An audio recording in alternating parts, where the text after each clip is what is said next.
Bagseed Chronicles. Time to fuck shit up, kiddos. Time to fuck shit up.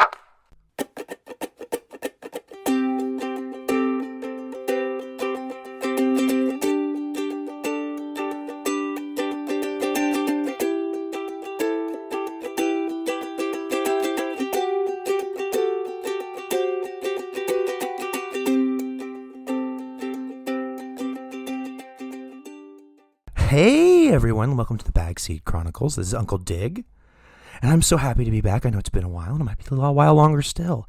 You notice the Supreme Court overturned Roe v. Wade, and people may be asking, what does that have to do with cannabis? Well, it has about as much to do with cannabis as it does with any other unpopular right on the right side of the political spectrum, right? They don't want gays to be able to get married. That's on the chopping block next. Clarence Thomas told us. But I mean, I'm a pot grower, so I don't really give a fuck what the Supreme Court says, and neither should you. But you should get out there and demonstrate your displeasure. Go out there and annoy someone who would subjugate you. Annoy them. If someone doesn't view you as an equal human, they don't deserve your respect or your deference. Fuck the Supreme Court.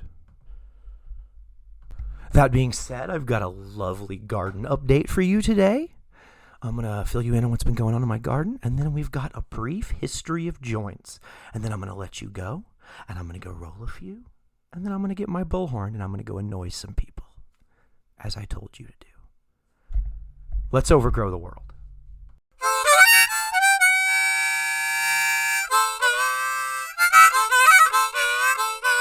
Uncle Dig's garden update.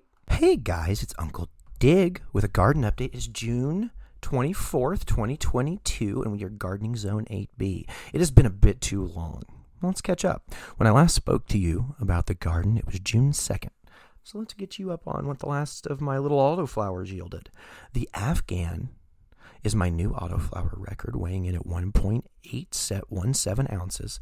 Tasty smoke. Everyone who has tried it loves it. I more than doubled the candy cane harvest this year, coming in at 1.34 ounces, and the Tangerine Dream yielded just over 1 ounce. I will probably do strain reviews for these strains at some point. They all just finished curing, so I haven't had time to form strong opinions. All outdoor plants are trellised. In the 30 gallons, I use gardening stakes and then wrap them in gardening twine. That's worked in the past. The plants are bigger this year. I think I may have to do something a little more extreme. The 45 gallon is and another 30 gallon of the bigger plants are trellised with T-posts and a regular plastic trellising across. I'm trellising to try to give the plants a little support because they're going to be bigger than they ever have been this year. I'm really proud. I'm really having fun.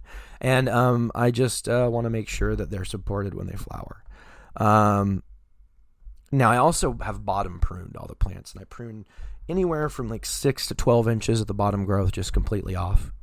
And then if the bottom branches are really like heavy and good, I'll strip them all the way out to the outside of the pot so that airflow can get in all that internal stuff. Also prevents mold when you're hand watering, like when I do it, and stuff like that from water splashing up onto the plant.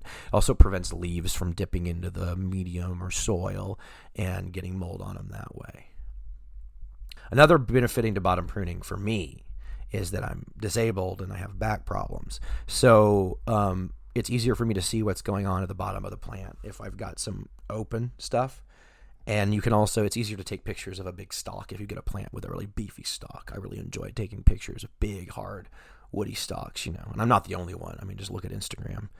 And like, it's another thing, but being disabled, like the smart pots help me because it brings the plants up off the ground a little bit so I can get to them easier.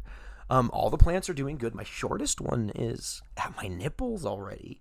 And the tallest one is damn near over my eyes, and I'm 5'11", so we're doing good this year. It's going to be very big.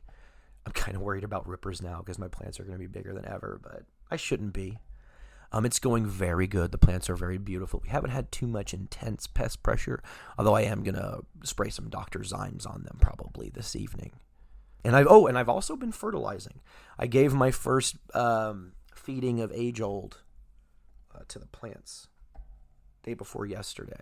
And they look to be handling that well, so I'll probably be harvesting weekly after this first initial cycle, where I'm going to wait 10 days to fertilize again. And in that 10-day period, I may give them some CalMag. Real gentle at first to make sure no one's shocks, you know what I mean?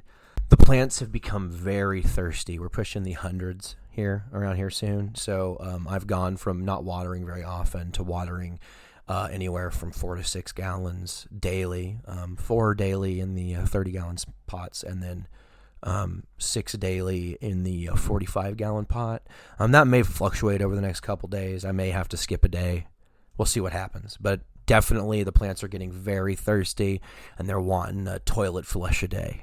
So definitely a time to really watch your plants for signs of underwatering. Well, that's it for our garden update. Let's overgrow the world.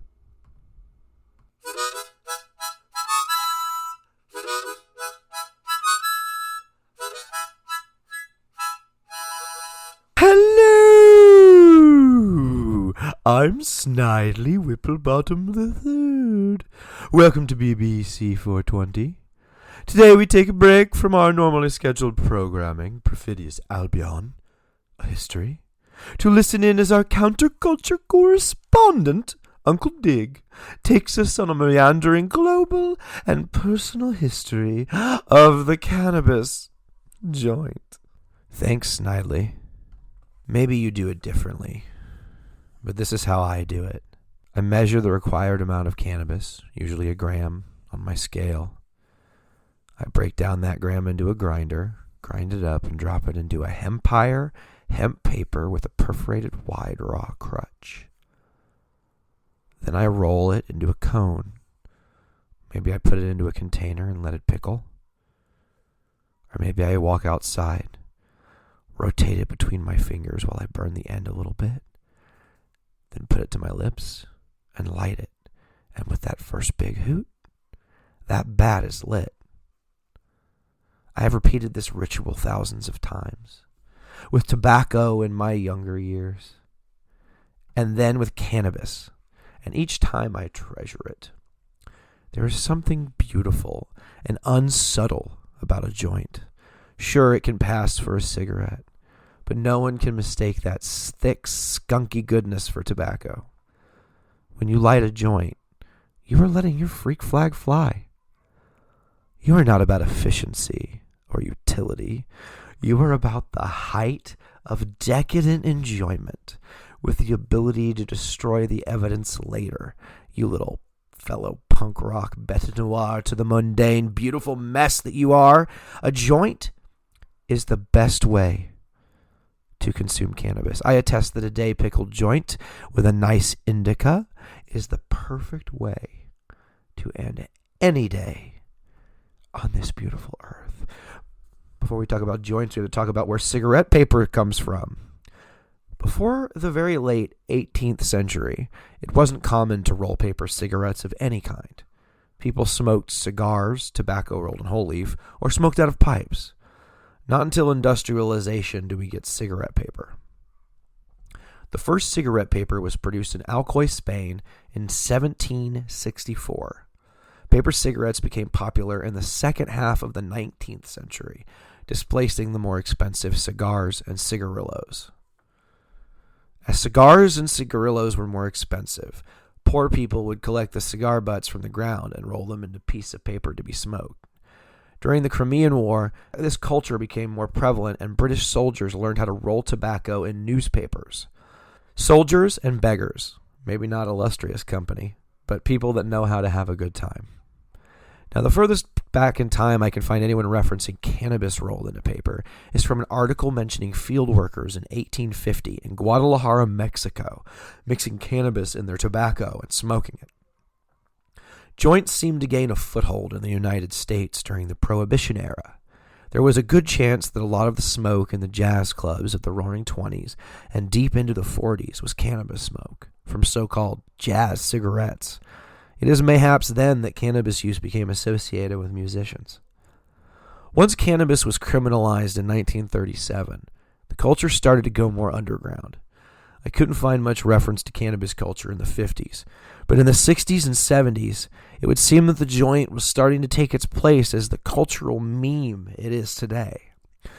With smoking in general on the decline, perhaps even amongst cannabis consumers, the joint will still always have a place in the sticky fingers of hand rollers like me across the world, even if it is a niche place. I love joints. Spark one up and celebrate a history of affordable decadence. Snoochie boochies! Thank you for listening to the Bag Seed Chronicles. Fuck the Supreme Court. Go have fun, kids.